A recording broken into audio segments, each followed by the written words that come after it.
Video के अंदर हम समझेंगे SIF के बारे में, जिसका फुल फॉर्म होता है स्पेशलाइज्ड इन्वेस्टमेंट फंड। ये एक नई तरीके की कैटेगरी सेबी बना रही है जो कि portfolio management services and mutual funds के बीच में आएंगी। म्यूचुअल फंड्स हाईली रेगुलेटेड होते हैं, बहुत ज्यादा ओवरली रेगुलेटेड होते हैं सेबी के द्वारा। पीएमएस भी सेबी के द्वारा ही रेगुलेटेड होते हैं, लेकिन जितनी रेगुलेशन म्यूचुअल फंड्स पे रूल्स वगैरह लगती है उतनी पीएमएस पे नहीं लगती है।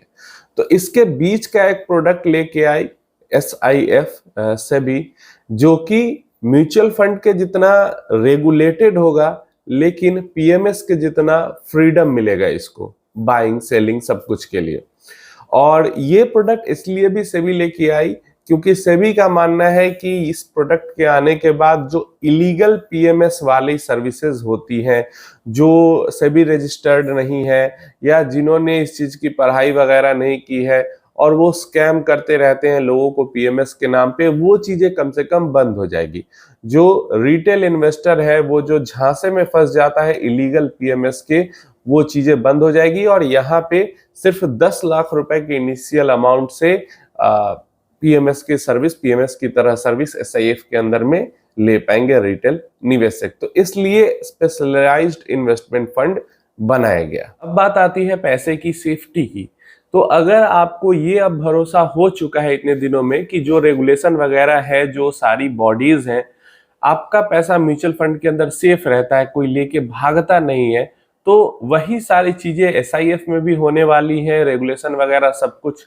तो SIF के अंदर से भी जो आपका पैसा इन्वेस्टेड होगा वो लेकर कोई भागेगा नहीं। कौन लॉन्च कर सकता है ये समझ लेते हैं। तो दो तरीके के प्लेयर्स हो सकते हैं यहाँ पे। या तो जो पुराने प्लेयर्स हैं, पहले से उनका बिजनेस है म्यूचुअल फंड में, वो SIF लॉन्च कर सकते हैं, या तो नए प्लेयर है वो लॉन्च कर सकते हैं। दोनों के लिए गाइडलाइंस यहाँ पे सेबी ने बनाई है। तो पहला जो पहले से एस्टेब्लिश्ड है, पहले से जिनका म्यूचुअल फंड्स है, तो उनके लिए गाइडलाइंस है कि 3 साल से ऊपर का उनका ऑपरेशन, मतलब 3 साल से पुरानी म्यूचुअल फंड कंपनी होनी चाहिए और इन 3 सालों में जो एवरेज बैलेंस है, एवरेज उनका एसेट अंडर मैनेजमेंट है टोटल, वो 10,000 करोड़ से ऊपर होना चाहिए। इसके साथ साथ कोई भी उन पे इल्जाम वगैरह नहीं लगा रहना चाहिए, किसी तरीके का कोई वायोलेशन रूल रेगुलेशन का नहीं होना चाहिए लास्ट 3 इयर्स में। तो ऐसे म्यूचुअल फंड प्लेयर्स जो है वो SIF के लिए अप्लाई कर सकते हैं। दूसरा आता है नया प्लेयर। अगर कोई नया बिजनेस SIF के अंदर घुसना चाहता है तो उसके लिए सेबी ने कहा है कि ये क्वालिफाई करने के लिए उनको किसी ऐसे CEO को अपॉइंट करना पड़ेगा जिसका 10 साल से ऊपर का एक्सपीरियंस है इस फील्ड के अंदर में और एवरेज उन्होंने 5,000 करोड़ से ऊपर का AUM मैनेज किया हो। इसके अलावा जो फंड मैनेजर होगा वो 3 साल से ऊपर का उसका एक्सपीरियंस होना चाहिए एंड 500 करोड़ से ऊपर का फंड मैनेज करता रहना चाहिए। समझ में आ गया दोनों में क्या अंतर है? पुराने फंड हाउसेस जो 3 साल से ज्यादा पुराने हैं, एवरेजली 10,000 करोड़ से ऊपर का फंड मैनेज किया हुआ है और 3 सालों में पिछले उनके ऊपर किसी तरीके का वायोलेशन का, किसी तरीके का रूल रेगुलेशन के उल्लंघन का कोई आरोप वगैरह नहीं लगा है या साबित भी नहीं हुआ है, मतलब क्लीन उनका बैकग्राउंड है, वो अप्लाई कर सकते हैं। या फिर जो नए प्लेयर्स हैं, तो अगर नया प्लेयर है तो भाई पहले तो एक CEO ऐसा खोजो जिसका 10 साल से ऊपर का एक्सपीरियंस हो और 5,000 करोड़ से ऊपर का AUM मैनेज करने का एक्सपीरियंस हो और फिर हर स्कीम में जो फंड मैनेजर होगा वो कम से कम 3 साल से ज्यादा का एक्सपीरियंस उसको होना चाहिए विथ 500+ करोड़ AUM। तो ये दो कैटेगरी हो जाती है जो अप्लाई कर सकते हैं SIF लॉन्च करने के लिए। ब्रांडिंग को लेकर, SIF की ब्रांडिंग को लेकर भी जो सेबी है उसने पूरा क्लियर कर दिया है कि SIF और म्यूचुअल फंड्स को दोनों को अलग अलग प्रोडक्ट की तरह, एकदम अलग की तरह ट्रीट किया जाएगा म्यूचुअल फंड कंपनीज के द्वारा ही। लॉन्च तो म्यूचुअल फंड कंपनी करेगी लेकिन दोनों प्रोडक्ट को अलग अलग एकदम ट्रीट करना होगा। SIF के लिए अलग ब्रांड बनाना होगा, जैसा कि हमने देखा कि एल्टिवा ब्रांड एडलवाइस ने बनाया। तो कोई भी म्यूचुअल फंड कंपनी, HDFC हो, SBI हो, ICI हो, क्वांट हो, मोतीलाल हो, कोई भी हो, उसको अलग ब्रांड बनाना होगा इसके लिए, SIF के लिए। और एडलवाइस ने जैसे एल्टिवा ब्रांड बनाया और एल्टिवा को अप्रूवल भी मिल गया है। क्लियर है? शुरुआती दौर में जैसे एल्टिवा बाय एडलवाइस या Altiva brought to you by Edelweiss, ऐसा यूज कर सकते हैं कि एल्टिवा एक ब्रांड है जो कि एडलवाइस का ही ब्रांड है। तो ऐसे करके एसबीआई हो या एचडीएफसी हो, वो अपने भरोसे का यहाँ पे थोड़ा सा फायदा उठा सकती है कि हाँ, ये नया ब्रांड हमने एसआईएफ का बनाया जो कि हमारे द्वारा बनाया गया है। ये शुरुआती 5 सालों तक ब्रांड नेम यूज कर सकती है, ऐसा सेबी ने कहा है। और जो मेन जैसे एल्टिवा एडलवाइस ने बनाया है, तो हमेशा ही कहीं पे भी लोगो होगा तो एल्टिवा लिखा हुआ जो होना चाहिए वो बड़ा होना चाहिए, और एडलवाइस जो लिखा हुआ होना चाहिए वो उसके बराबर लिखा होना चाहिए या उससे छोटा लिखा होना चाहिए।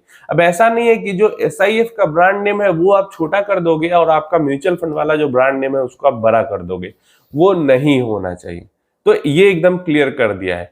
अलग से वेबसाइट होनी चाहिए एसआईएफ के लिए, या फिर अलग से वेब पेज होनी चाहिए एसआईएफ के लिए। ऐसा नहीं कि म्यूचुअल फंड के अंदर ही एसआईएफ को घुसा दिए हुए हैं। तो बिल्कुल ही म्यूचुअल फंड से अलग यहाँ पे प्लेस करना चाहती है सेबी एसआईएफ को। अब यहाँ पे अलग अलग कैटेगरी में जो एसआईएफ लॉन्च होंगे, इक्विटी, डेट, हाइब्रिड, उनके अंदर अलग अलग जो स्ट्रेटजीज होंगी उसकी बात यहाँ पे हम कर लेते हैं।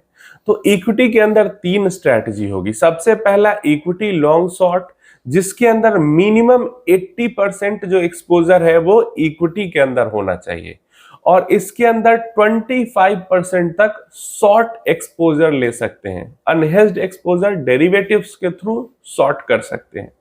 मतलब देखो, एसआईएफ और म्यूचुअल फंड में ये एक बड़ा अंतर यह है कि एसआईएफ के अंदर फ्लेक्सिबिलिटी बहुत ज्यादा है। म्यूचुअल फंड के अंदर सिर्फ बाई कर सकते हैं, सेल नहीं कर सकते पहले स्टॉक को, लेकिन एसआईएफ के अंदर कुछ भी कर सकते हैं, बाइंग भी कर सकते हैं, सेलिंग भी कर सकते हैं, मतलब लॉन्ग भी कर सकते हैं, शॉर्ट भी कर सकते हैं। तो जो इक्विटी लॉन्ग शॉर्ट फंड होगा एसआईएफ के अंदर में, उसमें 80% जो इन्वेस्टमेंट है वो इक्विटी के अंदर होगा, और उसमें 25% तक शॉर्ट पोजीशन ले सकते हैं फंड मैनेजर। तो शॉर्ट पोजीशन से क्या हुआ, हाई रिस्क भी हो गया तो हाई रिटर्न भी हो गया। हाई रिटर्न भी जनरेट कर सकता है तो हाईली रिस्की भी है, पैसे बहुत ज्यादा खत्म भी हो सकते हैं। सेकेंड, यहाँ पे equity x top 100 long short fund हो जाएगा, जहां पे मिनिमम 65% जो इन्वेस्टमेंट है वो टॉप 100 स्टॉक्स को छोड़ के उसके नीचे के जो स्टॉक्स हैं उसके अंदर करना पड़ेगा। टॉप 100 स्टॉक्स कौन से जाते हैं, लार्ज कैप स्टॉक्स को छोड़ देना पड़ेगा। तो equity x top 100 long short fund जो है वो एक mid and small cap SIF scheme हो जाती है, ऐसे इसको आप ट्रीट कर सकते हो।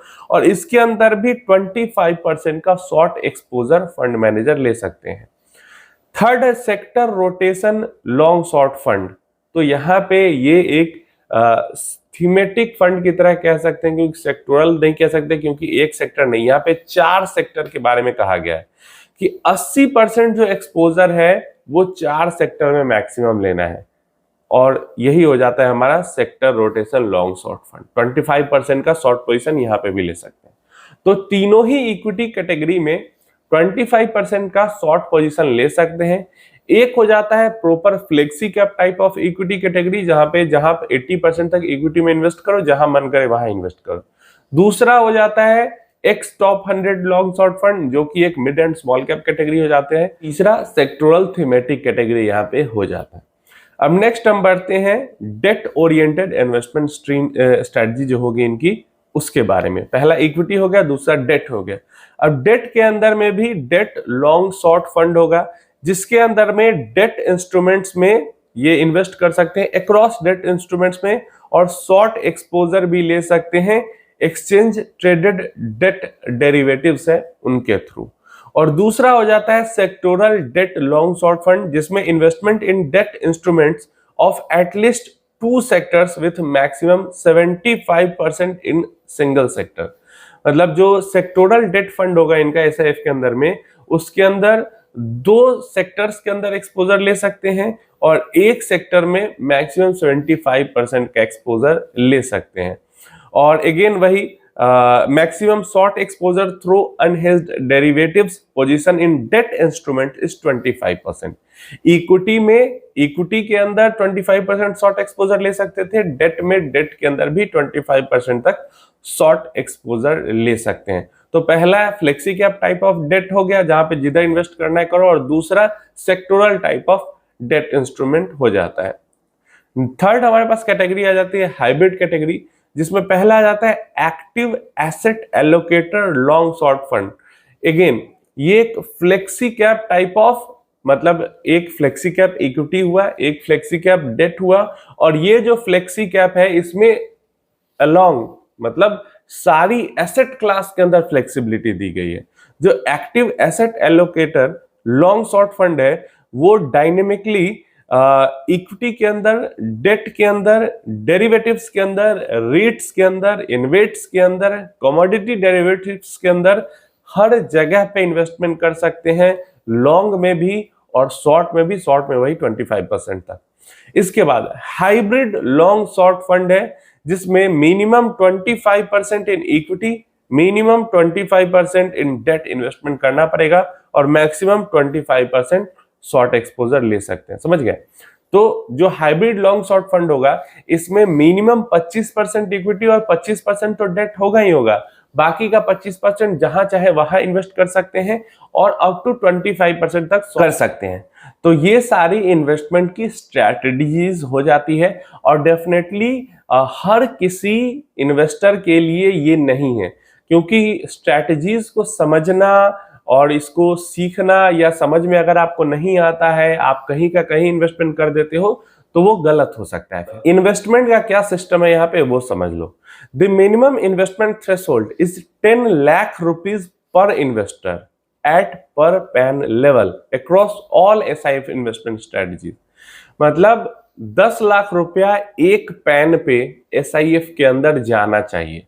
10 लाख से कम अगर हो जाता है आपका पैसा किसी भी रीजन से तो आपको पैसा निकाल लेना पड़ेगा। हाँ, अगर मार्केट के अंदर क्रैश आया, करेक्शन आया है और उस कारण से 10% से 10 लाख से नीचे आया वैल्यू तो उसको वायोलेशन नहीं माना जाएगा, लेकिन रिडीम वगैरह करने के कारण अगर आपका 10 लाख से नीचे आ गया है वैल्यू तो आपको अपना पैसा वापस निकाल लेना पड़ेगा। This does not include investment in regular mutual fund scheme of the same AMC. और मान लो कि जैसे एडलवाइस का एल्टिवा है तो आपने 5 लाख रुपए एडलवाइस के म्यूचुअल फंड, मान लो एडलवाइस के स्मॉल कैप म्यूचुअल फंड में डाल दिया और 8 लाख रुपए आपने डाल दिए एसआईएफ में, और आप कहें कलेक्टिवली मतलब दोनों मिलाकर एडलवाइस के अंदर में 10 लाख से ऊपर तो हो ही गया, तो ऐसा नहीं होगा। म्यूचुअल फंड से भी शुरू से ही ये कह रही है म्यूचुअल फंड अलग प्रोडक्ट है और एसआईएफ अलग प्रोडक्ट है। आपको सिर्फ और सिर्फ एसआईएफ के अंदर 10 लाख रुपीज प्लस का बैलेंस मेंटेन करना पड़ेगा। इसके अलावा यहाँ पे जो है एसआईपी, एसडब्ल्यूपी एंड एसटीपी तीनों का ऑप्शन दिया जाएगा। जब तक आप थ्रेशोल्ड को मेंटेन करो आप एसआईपी, एसटीपी, एसडब्ल्यूपी सब कुछ कर सकते हो। AMC must monitor compliance daily, और ये चीजें जो है, जो 10 लाख रुपए का जो थ्रेशोल्ड है वो एएमसी डेली इसको मॉनिटर करेगी कि हर पैन पे हर इन्वेस्टर जो है वो 10 लाख रुपए का बैलेंस मेंटेन कर रहा है। Passive breaches due to NAV decline, मतलब वही जो मैंने बताया कि करेक्शन के कारण अगर खुद से एनएवी डिक्लाइन होकर पैसा अगर नीचे आ जाता है तो उसको यहाँ पे वायोलेशन की तरह नहीं माना जाएगा। और एक चीज है यहाँ पे कि जैसे एसआईएफ स्कीम्स के अंदर में भी, जैसे म्यूचुअल फंड्स के अंदर में जो फंड मैनेजर है या जो की एम्प्लॉय है एएमसी के, उनका पैसा स्कीम्स के अंदर में लगा हुआ रहता है, वैसे ही एसआईएफ के अंदर में भी जो फंड मैनेजर वगैरह होंगे, एम्प्लॉय की एम्प्लॉय होंगे, उनका पैसा एसआईएफ के अंदर उसी स्कीम के अंदर जिस स्कीम को मैनेज करेंगे उसमें पैसा इन्वेस्टेड होगा और उनके ऊपर 10 लाख रुपए का रूल अप्लाई नहीं होगा। क्यों? क्योंकि बाय रेगुलेशन उनको पैसा इन्वेस्ट करना है, जितनी सैलरी मिलेगी उसका कुछ परसेंट वापस उसी स्कीम में इन्वेस्ट करना है ताकि मतलब खुद से वो स्किन इन द गेम रहे उनका, तो ये रूल उन पे लागू नहीं होगी। अब चलिए पोर्टफोलियो इन्वेस्टमेंट में जो रेस्ट्रिक्शन है उसकी बात कर लेते हैं। तो मैक्सिमम 20% जो है उनके पास asset, NAV net asset value वही हो गया, तो 20% जो एनएवी है वो AAA रेटेड में इन्वेस्टेड होगी बॉन्ड्स के अंदर, और उसके अलावा 16% AA में और 12% ए में रेटेड या उससे बिलो में 12% से ज्यादा इन्वेस्टमेंट, ए रेटेड या उससे बिलो में 12% से ज्यादा इन्वेस्टमेंट नहीं होनी चाहिए, 16% से ज्यादा इन्वेस्टमेंट AA में नहीं होनी चाहिए और 20% से ज्यादा इन्वेस्टमेंट AAA रेटेड में नहीं होनी चाहिए। Maximum 25% of NAV in debt securities of a particular sector, एक सेक्टर के डेट सिक्योरिटी में 25% से ज्यादा एक्सपोजर नहीं होना चाहिए। और SIFs may take up to 25% unhedged short exposure through derivatives instrument। तो ये तो इक्विटी हो, डेट हो, कहीं पे भी हो, 25% तक मैक्सिमम शॉर्ट पोजीशन क्रिएट कर सकते हैं। ऐसा नहीं कि बस 60-70% तक शॉर्ट ही कर दिया किसी भी चीज को, तो वैसा नहीं करना है। सब्सक्रिप्शन एंड रिडेम्पशन की बात करते हैं तो यहाँ पे काफी फ्लेक्सिबिलिटी हो सकती है अलग अलग स्कीम्स के अंदर में, लेकिन हर स्कीम के अंदर उतनी फ्लेक्सिबिलिटी नहीं होगी। यहाँ पे daily, weekly, fortnightly, monthly, quarterly, annually और फिक्स्ड मैच्योरिटी में हो सकता है। अभी मैक्सिमम जो म्यूचुअल फंड्स होते हैं वो पूरा फ्लेक्सिबिलिटी वाले होते हैं, वहां पे मैच्योरिटी वाला कुछ होता नहीं है, लेकिन एसआईएफ के अंदर में ऐसा हो सकता है क्योंकि यहाँ पे लॉन्ग शॉर्ट पोर्टफोलियो है, वॉलिटिलिटी काफी ज्यादा होगी, इसलिए हो सकता है कि कई सारी एसआईएफ स्कीम जो लॉन्च हो वो आपको हर समय रिडेम्पशन का जो अवेलेबल नहीं कराए, वो वहां पे लॉक इन वगैरह लगाए कि हाँ 1 महीने में एक बार या 3 महीने में एक बार, या कोई एसआईएफ स्कीम भाई अपना जब चाहो तब पैसा निकाल लो वैसा भी करे, या फिर कोई एकदम प्रॉपर्ली क्लोज्ड एंडेड ही हो कि 3 साल बाद ही पैसा निकलेगा, ऐसा भी कर सकते हैं एसआईएफ के अंदर में। लेकिन ये भी है कि जो क्लोज एंडेड होंगे स्कीम वो एक्सचेंज पे लिस्ट जरूर होंगे।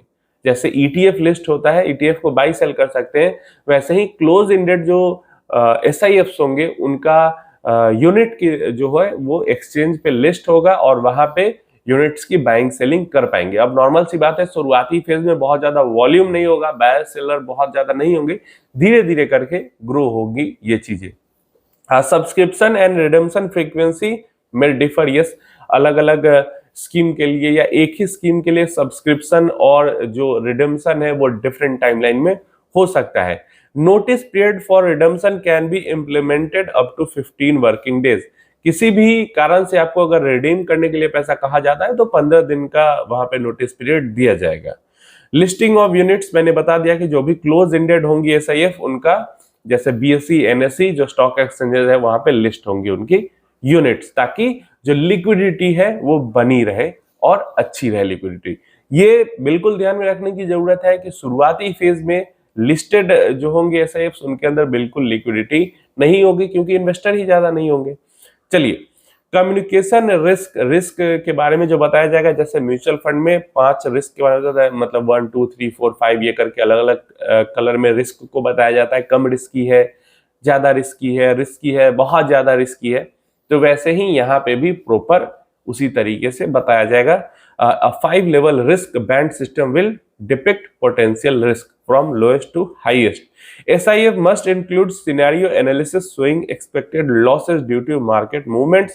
All promotional materials must carry a standard disclaimer about higher risk involved. जहां पे भी प्रमोशन होगा SIF का, हर जगह पे ये बताना, जैसे म्यूचुअल फंड में होता है कि सब्जेक्ट टू मार्केट रिस्क, तो यहाँ पे बताया जाए कि मार्केट रिस्क तो है ही और बहुत ज्यादा मार्केट रिस्क है, ये बताया जाए। जैसे म्यूचुअल फंड्स में हर महीने पोर्टफोलियो का डिस्क्लोजर होता है, यहाँ पे जो डिस्क्लोजर रिक्वायरमेंट्स है, portfolio disclosure must be made every alternate month. All offer documents must be publicly available. तो हर ऑल्टरनेट मंथ पे यहाँ पे पोर्टफोलियो का डिस्क्लोजर होगा कि क्या खरीदा बेचा गया है, कितना परसेंट शॉर्ट है, कितना परसेंट लॉन्ग है, क्या इक्विटी है, डेट है, ये सब बताया जाएगा। इसके अलावा जो भी डॉक्यूमेंट्स हैं, ऑफर डॉक्यूमेंट जो भी होंगी स्कीम की, वो पब्लिकली अवेलेबल होंगी।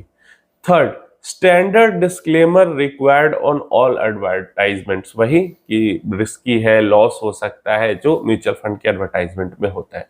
तो ये पूरा एसआईएफ क्यों, कैसे, क्या स्ट्रेटजी है, क्या क्या होना चाहिए, सब कुछ है। अब देखिए, मेरा मानना एसआईएफ को लेकर यही है कि हर इन्वेस्टर के लिए एसआईएफ नहीं है। दूसरा मेरा मानना यह भी है कि एसआईएफ को हर एसआईएफ म्यूचुअल फंड को बीट नहीं कर पाएगा।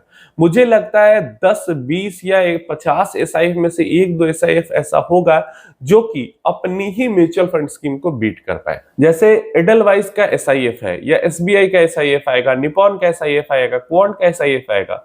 तो क्वांट के ही स्मॉल कैप या मल्टी कैप टाइप ऑफ जो स्कीम्स होंगी, या फिर मतलब अलग अलग एएमसी की, एसआईएफ के रिटर्न को उन स्मॉल कैप या मोमेंटम फंड के रिटर्न को बीट करना बहुत ज्यादा मुश्किल होगा। क्यों मैं ऐसा कह रहा हूं? क्योंकि हमने देखा है पास्ट में कि बहुत सारे जो पीएमएस है, कुछ पीएमएस अच्छा भी करते हैं, लेकिन बहुत सारे जो पीएमएस होते हैं या बहुत सारे जो स्मॉल केसेस हैं, वो म्यूचुअल फंड के रिटर्न को बीट नहीं कर पाते हैं।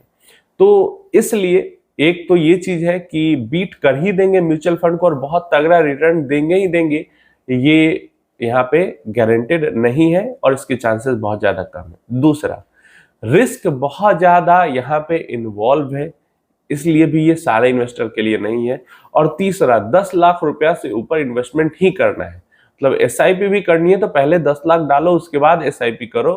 तो इसलिए भी ये बहुत सारे इन्वेस्टर, छोटे निवेशक की रीच से बाहर चला जाता है। और एज ए प्रोडक्ट भी सेबी ने ये इसीलिए बनाया है कि ये हर इन्वेस्टर के लिए है नहीं।